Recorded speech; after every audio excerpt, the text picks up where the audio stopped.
কেন মোনাকো বিশ্বের সবচেয়ে ব্যয়বহুল শহর? এই শহরে থাকতে চাইলে কোটিপতি হতে হবে।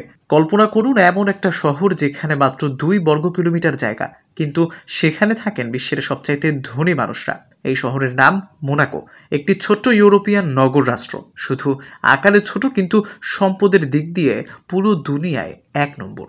সম্প্রতি হেনলি অ্যান্ড পার্টনার্স নামের একটি আন্তর্জাতিক প্রতিষ্ঠান 2025 সালের জন্য একটি রিপোর্ট প্রকাশ করেছে।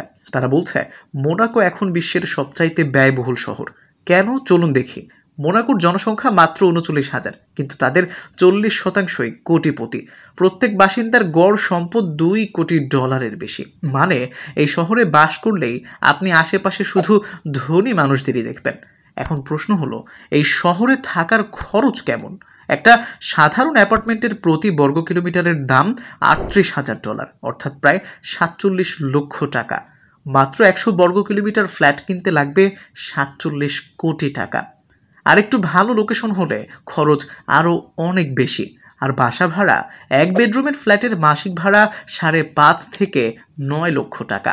বড় ফ্ল্যাট হলে তো 13 লক্ষ টাকাও ছাড়িয়ে যায়। পার্কিংয়ের খরচও কম না, 40,000 থেকে 1.5 লক্ষ টাকা পর্যন্ত প্রতি মাসে। মোনাকোকে তাই বলে আভিজাত্যের প্রতীক। এখানে মুদিপণ্য, স্বাস্থ্যসেবা, পরিবহন সবকিছুতেই খরচ সবচেয়ে বেশি। এই শহর যেন শুধু ধনী মানুষদের জন্য বানানো এক স্বপ্ন রাজ্য। তাই যদি কখনো মনে হয় মোনাকোতে একটা বাড়ি কিনবেন, প্রথমেই দেখে নেবেন আপনার ব্যাংক অ্যাকাউন্টে কত কোটি আছে।